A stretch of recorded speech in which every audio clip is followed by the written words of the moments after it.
The second act is some years later. What do you think? About 10 years later? Do they say exactly how many years? Okay, no, they don't say. I think it's more than 10. It starts with two characters that we haven't met that are only there briefly, who, by implication, it's Dina's daughter and Amos's son. Oh, interesting. You hadn't considered that? No. How? I don't. Now I've. That's very silly. For No, I haven't. one, the male character sounds like Amos.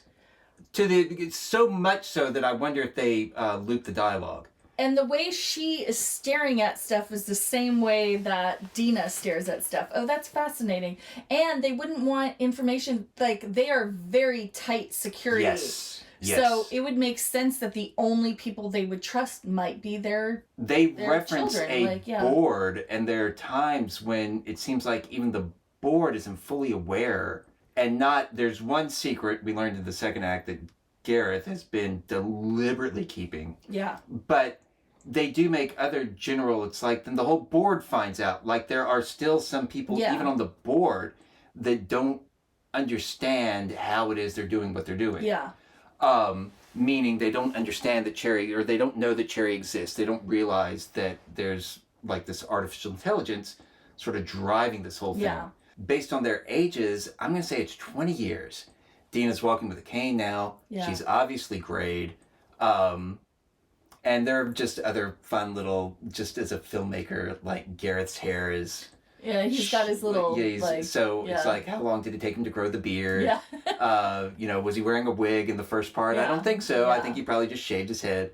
But some amount of time has passed. Yeah. And the program, they are considering taking the next sort of evolutionary leap by using some sort of robotic body. Giving Cherry a physical form. Exactly. Yeah. And some board member has voted against it. They don't know who. Dina is very upset. That's one of my... This movie doesn't have a lot of jokes, but one of my favorites is when she says, "Which one of these desks can I trash?" And immediately, Gareth and Amos both point at the same one. Like, no pause, no hesitation. Just immediately, there's... And she proceeds to trash it. And we find out that it was actually Amos who put a stop to this, because he wants Cherry's consent. And this is where, I mean, so far the movie has grappled with AI just as a concept. Yeah. It hasn't really, it hasn't tried examining sort of the moral and ethical implications of AI. And that really comes to the fore in the second part. Yeah, yeah. And it's very interesting. Like, as soon as that question comes up, I love that Amos uses the word consent. Mm-hmm. Like, I think that's really powerful. And Gareth is so defensive about it, like, just shutting it down, like, just angry that they would even consider that to give the program feelings, or to assume that they would need to have consent. Like, he really wants to think of Cherry as only a computer program. But we were talking about how he's not in many ways a heroic figure. Yeah. One of his most just egregiously lines. So Amos is the one who blocked the merger with this robotics company. Dina is really upset about it, and Amos says, I think we need to ask Cherry. We need to know how she feels about it. And Gareth, as you say, is being very defensive. She doesn't have feelings. She doesn't get. And he says, "I'm sorry that you've developed an emotional attachment to my computer program."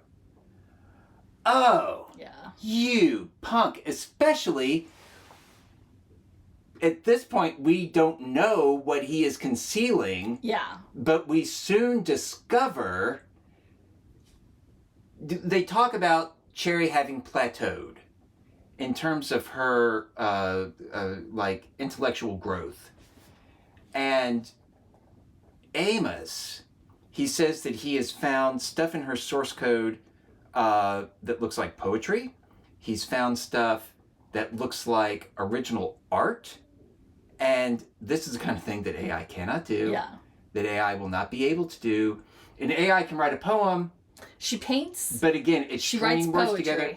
Yeah. But in this, these are original works. Yeah. He says with pathos. Yeah. Like I think he uses the word pathos. He uses the word pathos.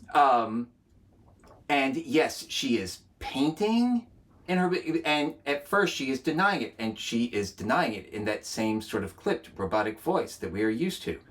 And Amos, he's basically says, I believe that you're faking it. I believe that you're lying to us. I want to know why. And in order to get her to like reveal this truth that he believes exists, he starts beating up Gareth. Yeah, like he though I wonder like how much he has wanted to punch him over the last 20 years. Well, that's the thing. I'm sure that there was. I use a phrase oftentimes when one character just goes ham on another character in a movie. I'll say they're working out their frustration. Yeah.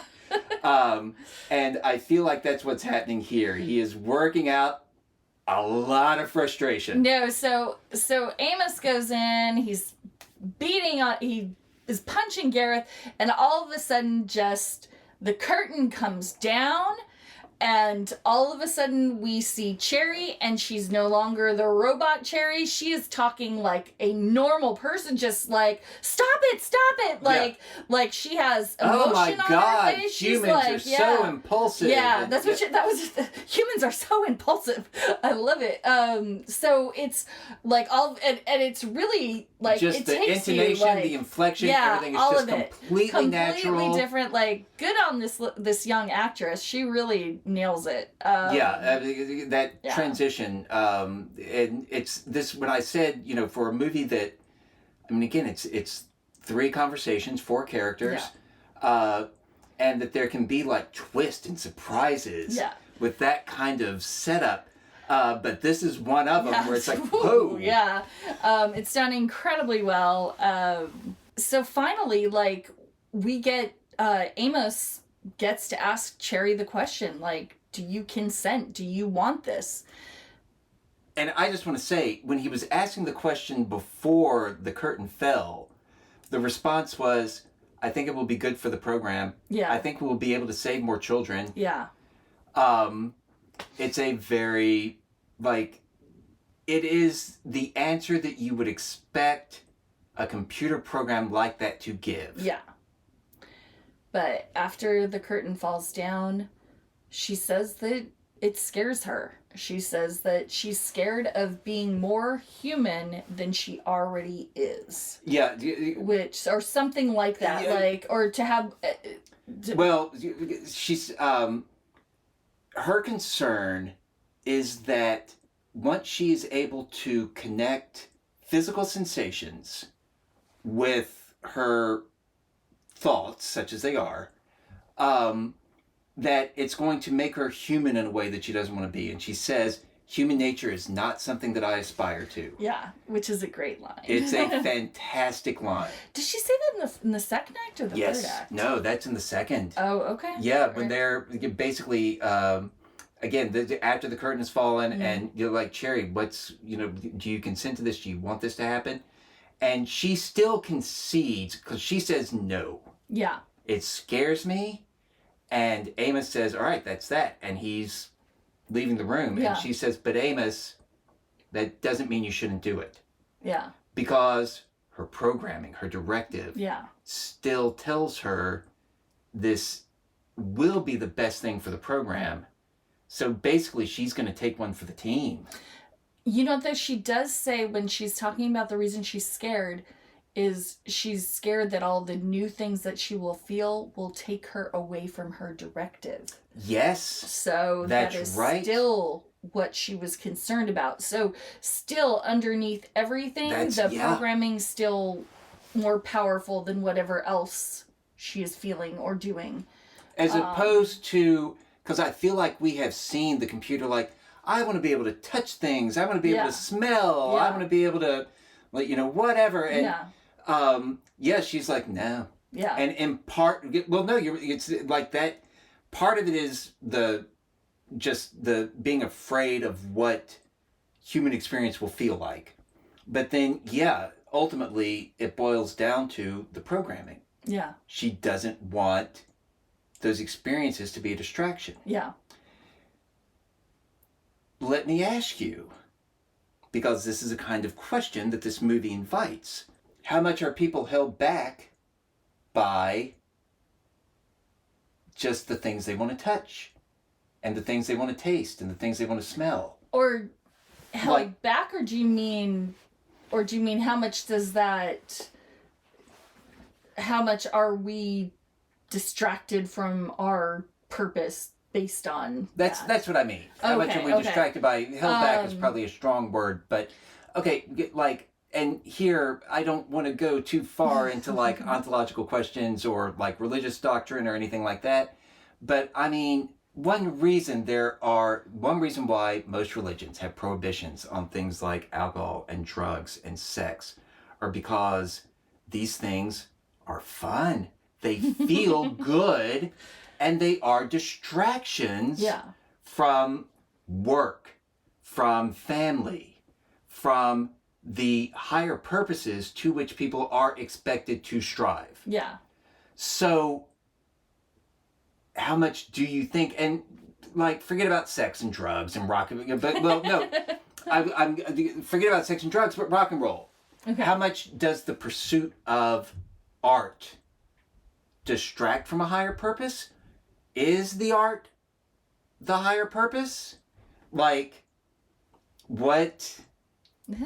Yeah. But those are big questions. I don't have answers to all of those.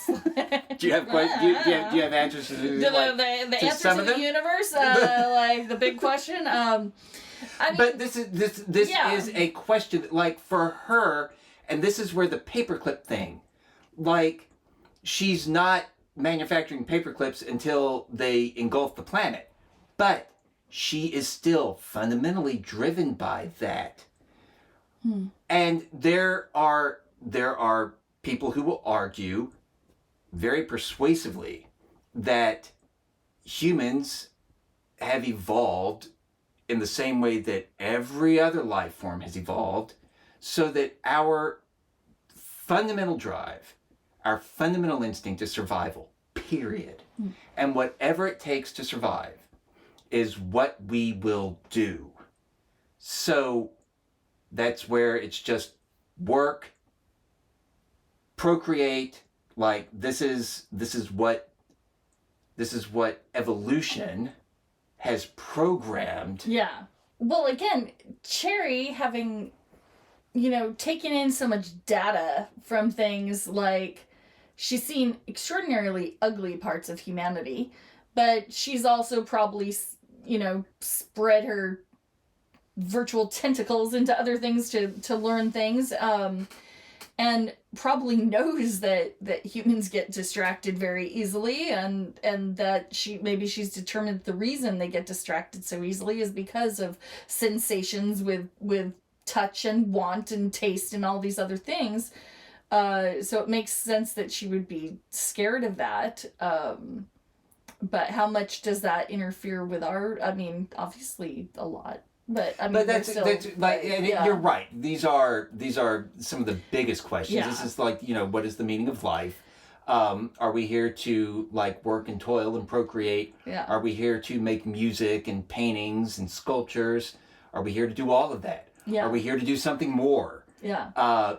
But that's the kind of question that I'm left with after watching this movie. Yeah. And it's one that I feel like, it's not like it throws it out like, it's just lobbing bombs at us that, thought bombs that go off, and it's like, I don't know.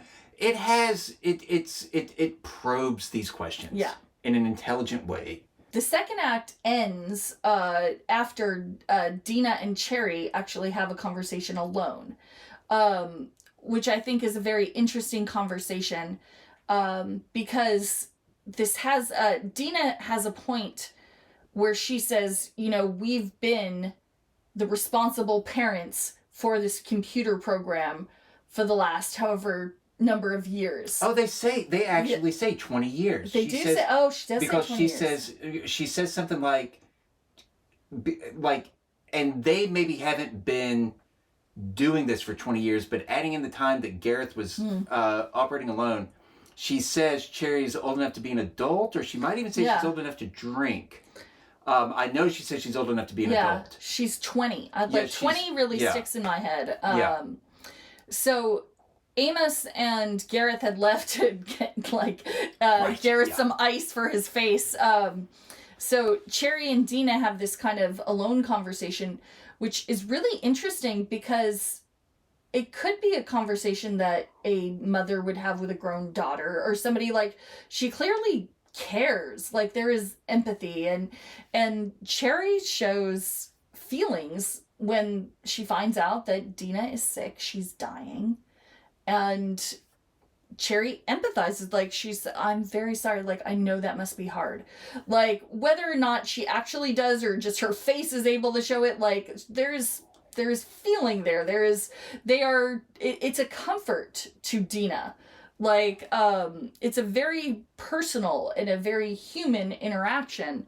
I mean, Cherry knows that Dina is dying, because this is one of the sort of conflict points in the second part, when they find out that because her servers are on the same network as just their corporate servers, she can just nearly instantly mine all of that data. Yeah, she's read everybody's emails. Basically, yes. So she has seen emails between Dina and her doctor. Yeah. And Dina, she just brings it up. She's like, I assume you've seen some of my personal emails. And Cherry says, you mean the ones from the doctor? And Dina says yes. And there's this long pause, and Cherry says, do you want to talk about it? Yeah. Which is one of the most human things. Yes. Yeah. Do you just invites that? Yeah.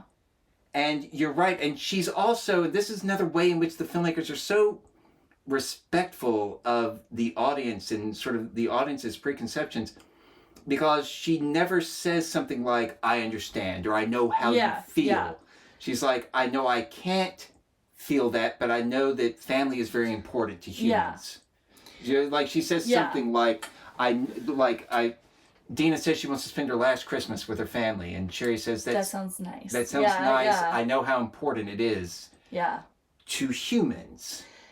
And so they have this personal discussion, and it ends on Dina asks Cherry, what have you found something that you like to do? What are you interested in? Or something that brings you joy or happiness. And something other than her primary objective. And Dina says, you should do more of that. You should do something. Find something that makes you happy. So again, a little bit there's the old adage about nobody ever says on the deathbed, I wish I'd spent more time at the office. Yeah. And Dina's kind of saying the same thing to Cherry, who theoretically might not ever have a deathbed. Yeah.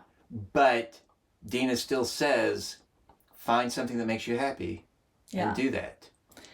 And that's kind of where the second act ends. Well, yes, except it also, though, ends on, this is just a little throwaway thing, but I feel like it has so much significance. Dina leaves the room, Amos is left, Gareth is left, and Dina says, shut down whenever you want to. Oh, yeah, that is interesting, yeah. I was raised to always turn off the lights. And yes, Mom, make sure that Dad sees this clip if you can. But yeah, that like impulse to like turn off the TV Yeah, before you leave the house, and instead she's like shut down whenever you want to. Like, recognizing that she has you're an will. adult child. I trust you. There's a lot of trust there. There's a lot of